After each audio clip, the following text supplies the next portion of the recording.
One of the earliest accounts about Jesus of Nazareth, his life, death, and resurrection, was written by a man named Luke. We know it as the Gospel of Luke. But Luke continued the story in a second volume, Called the Book of Acts, and it's all about what Jesus continued to do after his resurrection. Acts begins with the disciples who are hanging out with Jesus, who's just come back to life, which is mind-blowing to imagine. And then for weeks, the risen Jesus kept teaching them about his upside-down kingdom, the new creation that he launched through his death and resurrection. This is exciting stuff, and the disciples are ready to go tell the world. But then Jesus tells them to wait and to stay in Jerusalem until they receive a new kind of power so they can be faithful witnesses to Jesus and his kingdom. Then he says that their mission is going to begin in Jerusalem, then move out to Judea and Samaria, and then from there out into the nations. It's like a roadmap for the whole book of Acts. Then the disciples saw Jesus enthroned as King of all creation. So the disciples wait, wondering when this power is going to come. And then comes the time of Pentecost. So this is an ancient Israelite festival. It's during the early summer, and thousands of Jewish pilgrims would come back to Jerusalem from all over the world, all these different languages and cultures colliding in the city. And the disciples are together in a house, which is suddenly filled with rushing wind along with fire. Fire splinters off into tongues of fire hovering over people's heads. What's this all about? Yeah, so Luke is tapping into a repeated Old Testament theme. When God's presence showed up similarly at Mount Sinai, he made a covenant with Israel and gave them the Ten Commandments. Then later, when God's glory came in a pillar of fire, it filled the tabernacle when he came to live among them. But that was just one pillar of fire, not many. Exactly. Luke's making an important point here. This is God's personal temple presence, God's spirit that was foretold by Israel's prophets. And now it's come to take up residence in the new temple of Jesus' body, that is, his people. They've become little mobile temples where God now dwells. And they start to tell stories about Jesus, but they're speaking in languages that they didn't know before, yet all the visitors can understand them. What's this all about? Well, Peter gets up to explain that this is the fulfillment of Israel's hopes based on the scriptures. God's plan was always to use the unified family of Abraham to bring peace and justice to the world. But the tribes of Israel had been scattered because of the exile. Now here at Pentecost, representatives from all of the tribes come back together and they're introduced to their Messiah, the crucified and risen Jesus, so they can now become the restored people of Israel. And thousands of them start following the way of Jesus. Which brings us to Luke's tale of two temples. So you've got the temple that Herod built in Jerusalem, where Jesus' disciples worship like the rest of the Israelites. But now there's also Jesus' temple, which consists of people. This temple's meeting together in homes all over Jerusalem, and they were approaching life in a radical new way. Right, think about it. Many of these pilgrims aren't even from Jerusalem, so they've formed these new families, and they're all depending on each other. Yeah, people would sell their stuff, provide for the poor among them. They ate their meals together. They said their daily prayers together. They were learning from the apostles what it meant to live as if Jesus is the true king of the world. And it must have been exhilarating. But it wasn't all fun and games. Being God's temple is serious business, just like in the Old Testament. So you might know about that strange story in the book of Leviticus about two priests who disrespect God in the temple and then suddenly die. Well, Luke includes here a similar story of two disciples who dishonor God's spirit in this new temple, and they suffer a similar fate. So there's corruption in the community. But the bigger problem is coming from the outside. Yeah, from the other temple. Its leaders are threatened by this new messianic movement, and so they arrest the apostles, they try to stop them. And this brings us to the final story in the Jerusalem section of Acts. We're introduced to a new disciple, Stephen. Oh yeah, Stephen. He's on fire. He steps up as a leader among the disciples to serve the poor, and he would go to the temple courts to teach people about the way of Jesus. So the temple leaders arrest Stephen, and they find false witnesses to accuse him of dishonoring Moses and of being a terrorist who's threatening the temple. In response, Stephen gives this powerful speech about how predictable this whole situation was. Yeah, he retells the whole Old Testament story, highlighting characters like Joseph, Moses, and the prophets, people who are consistently rejected and persecuted by their own people. Israel's been resisting God's representatives for centuries, and so their rejection of Jesus and now of his followers is a rejection of God himself. They get angry, and they start to execute him by picking up rocks and smashing him to death. And as he's dying, he commits himself to the way of Jesus, to suffer because of the sins of others. He even cries out, "Lord, don't hold the sin against them." This is basically what Jesus said at his death. Exactly. Stephen becomes the first martyr of the Jesus movement. Many more to come. But this persecution contains seeds of hope, which is why Luke introduces us to a new character here, a religious leader named Saul. He stands over Stephen's dead body and even approves of the whole thing. Wait, Saul, you mean the man who becomes the Apostle Paul? Yes, Luke is showing how even this tragic murder can't stop Jesus' kingdom. And so many persecuted disciples scatter out of Jerusalem, and just as Jesus said, they head into Judea and Samaria. Now, the story of what happens there, that's what the next section of Acts is all about.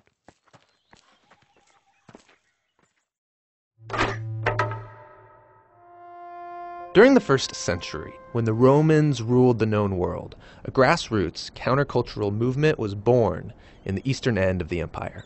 Yeah, it started among the Jewish people, who for centuries now have been scattered around the known world. But no matter where they lived or what language they spoke, they kept their identity as the family of Abraham, devoted to the one true God. And every year, they would travel to Jerusalem for sacred festivals. And during one of these, the Feast of Pentecost, the visitors encountered a group of Jews who could somehow speak in everyone's native dialect. Yeah, they were telling stories about a man named Jesus who had been executed by the Romans. They claimed he had risen from the dead and was now exalted as the true king of Israel and the whole world. And this Jesus was now calling people to adopt his upside-down set of values and live under his rule, called the Kingdom of God.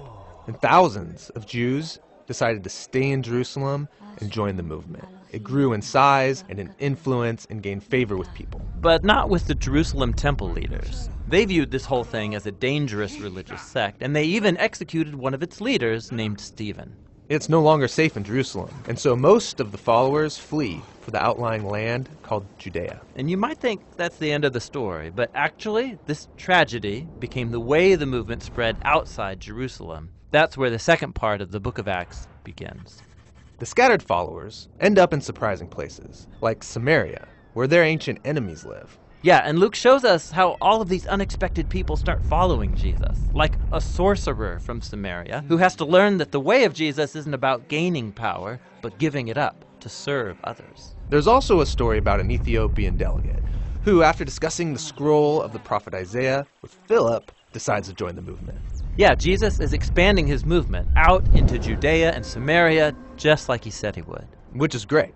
But back in Jerusalem, he meets Saul of Tarsus. He's part of the religious elite who oppose the new movement, and he's finding and arresting Jesus' followers anywhere he can. This is a cruel guy. But think about it from his perspective. In the past, Israel had turned away to other gods and to false prophets, leading to disaster. He believed he was protecting Israel and God's honor by getting rid of these people. And then Saul hears that the movement spread north to Damascus, so he sets out there to find and arrest more followers. And on the way, Saul has this sudden encounter with the risen Jesus himself. Jesus asks Saul why he's fighting against him. And then Jesus commissioned Saul to now represent him to Israel and to the nations. And Saul is stunned and speechless. And so he ends up in Damascus. But now he's announcing the good news about the Jesus he had just been attacking. And no one saw this coming. Totally. And the same goes for what happened next. Over in the port city of Caesarea, there was a Roman centurion named Cornelius. And he represents everything the Jewish people would hate about the Roman occupation. An angel appears to him, and he tells him to call for a man named Peter.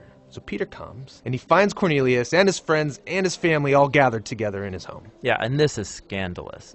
Jewish people don't enter a non-Jewish home to avoid ritual impurity. So what's Peter going to do? Well, right before this, Peter had a vision. God brought to him a collection of animals that his people were forbidden to eat. And then God said to Peter, "Eat these."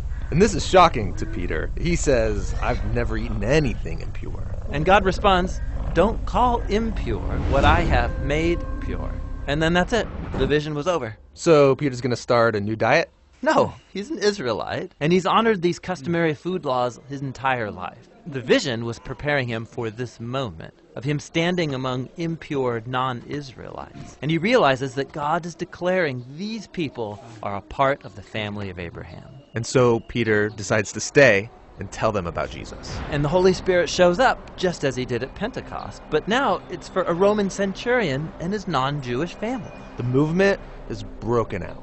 And so back in Jerusalem, Peter is now telling the other apostles about what happened, and they start getting reports about even more non-Jewish people following Jesus up in the big trade city north called Antioch. So they send a man there named Barnabas to check things out. Barnabas finds the Jesus movement alive and well in Antioch, and he finds it's made up of people from all over the world. And so Barnabas recruits Saul to come and work with him in Antioch for a year. They're teaching, living among the people there, watching the movement grow. The church in Antioch was the first international Jesus community, and it is where Jesus' followers were first called Christians, the Christ ones. And so the way of Jesus was transformed from a group of Messianic Jews in Jerusalem into the multi-ethnic Jesus movement spreading through the world.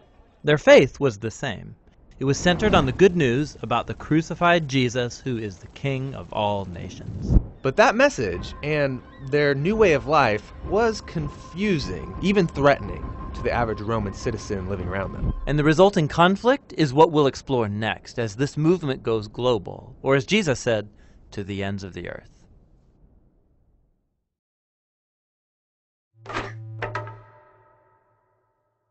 During the first century, most people around the Mediterranean Sea lived in densely packed cities, all ruled by the Roman Empire. Each city was a diverse blend of cultures, ethnicities, and religions. And because of this, there were all sorts of temples for offering sacrifices to all sorts of gods, and each person had their own portfolio of gods that they gave their allegiance to. But in every city, you'd also find a minority group who wouldn't worship any gods but their own. The Israelites, also known as the Jews. They claimed that their God was the one true creator and king of the world. Now, all these cities were connected by a network of roads built by the Roman Empire, and so it was easy to move around, to do business, and even spread new ideas. Now, one person familiar with these roads was the Apostle Paul. He spent the second half of his life traveling from city to city, announcing that Israel's God had appointed a new king over the nations. This king wasn't like anyone who'd come before. Right. Most kings rule with aggression or power, but this new king rules with self-sacrifice and love. His name is Jesus, and Paul is his herald, who's inviting all people to live under this king's rule. The stories of Paul's travels and how people received this message, that's what the third part of Acts is all about. For some time, Paul's home base had been in the city of Antioch.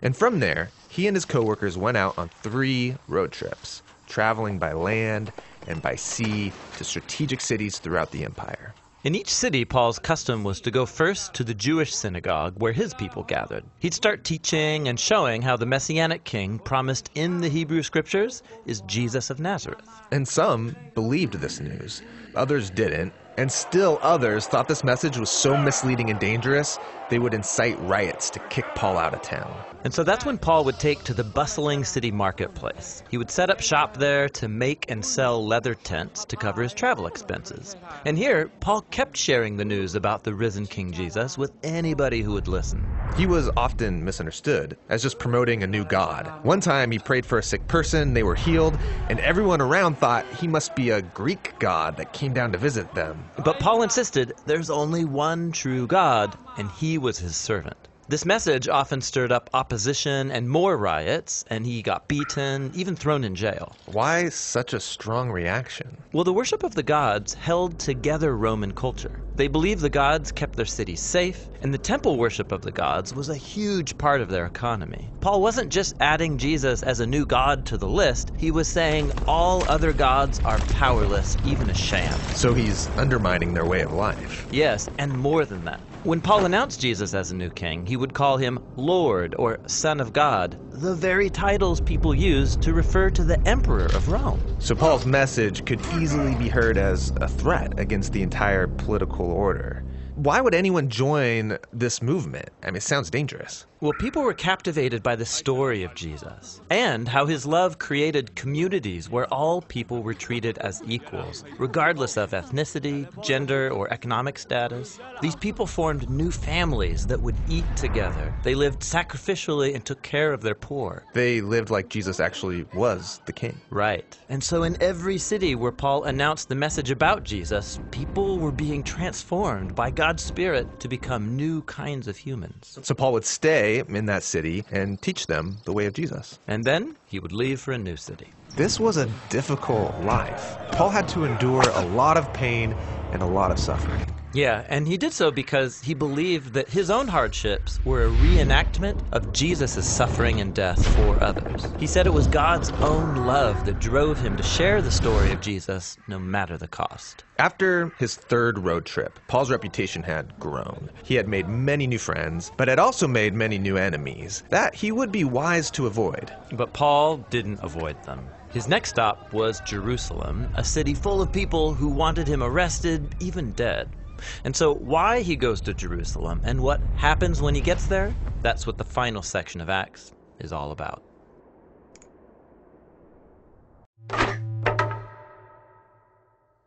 We've been exploring the book of Acts, which was written by a man named Luke as a continuation of the Gospel of Luke. Acts began with Jesus telling his followers to spread the good news about his kingdom. And they would start in Jerusalem, then go out into the neighboring regions, and from there to the ends of the earth. Now, in Jerusalem, their message was received by many and opposed by many, especially by the leaders of the temple. They were scandalized by this new claim that the whole story of Israel had been fulfilled by Jesus' life, death, and resurrection. One of these leaders was a man named Saul of Tarsus, who worked tirelessly to stop the movement. That is, until he met the risen Jesus himself. And this encounter transformed Saul from an enemy of Jesus into a herald of his kingdom. And so for years, he traveled about the Roman Empire using his Roman name, Paul, starting Jesus communities all over. And one of Paul's greatest desires was that all of these diverse communities would see themselves as one unified people, regardless of their differences, Jew or non-Jew, male or female, slave or free. Jesus was creating one unified family of equals living together under his rule. And this brings us to the final section of Acts. Back in Jerusalem, where the movement began, the Jewish followers of Jesus were suffering from a drought and food shortage. And Paul was so passionate about the church's unity that he began a major fundraising project among the diverse churches he had started. They would pool their money together so he and a group of representatives could take it as a relief gift to Jerusalem. But it's not safe for Paul in Jerusalem. The Jewish leaders there dislike him so much they want him dead. And Paul knew he was walking into a trap. His friends all begged him not to go, but no one could stop him. And why would Paul risk his life to bring this gift? Couldn't he have sent someone else? Well, for Paul, this was personal. Jerusalem was where he used to participate in the murder of Jesus' followers, and now he gets to serve them. It's also where Jesus himself was executed, and so for Paul, it would be an honor to suffer there alongside his king. Paul goes to Jerusalem, and as expected, he's found by his enemies. A mob forms, and they try to kill him. But Roman soldiers save his life by taking him into custody. The Jewish leaders are accusing Paul of starting a revolt against Rome, but they can't prove it. And the Romans don't know what to do with him. Yeah, they can see Paul's not a criminal, but his claim that a crucified Jewish man is the risen king of the world, it keeps getting him into trouble. And so Paul gets transferred from one court to another until he demands that his case be tried before the court of Caesar in Rome. And so they happily ship him off. Now, throughout this section of Acts, Luke, the writer of the story, has portrayed Paul's trials and imprisonments so that they resemble his previous stories of Jesus' trials and imprisonment. Luke's making an important point. When the people of Jesus follow the way of Jesus, their stories will begin to look like his story, which is beautiful, but it also comes with a cost. On the way to Rome, the boat carrying Paul is hit by a violent storm, and everyone freaks out. Except for Paul. He's below deck hosting a meal, just like Jesus did the night before his trial. Paul blesses and then breaks the bread, promising that God is with them through this storm. And the next day, the ship hits and then breaks apart on the rocks, but everyone's washed safely ashore. Which is amazing, but Paul's not out of trouble. He's taken to Rome and put under house arrest. But it's not so bad. In his house, he can host groups of Jews and non-Jews, sharing with them the good news about Jesus, the risen king. This is a bold move in Rome, the center of power where Caesar rules the world as king. Yes, you have Jesus' alternative upside-down kingdom, now growing in the very heart of the world's most powerful empire, all through the suffering of a prisoner. And with this contrast between kingdoms, Luke ends his story. That's a great image, but the story's supposed to be about this message spreading to the ends of the earth. So shouldn't it continue? Of course, Luke has left the story open-ended on purpose, so that his readers would know that the story isn't over, and that they can participate in Jesus' kingdom that is still spreading to this day.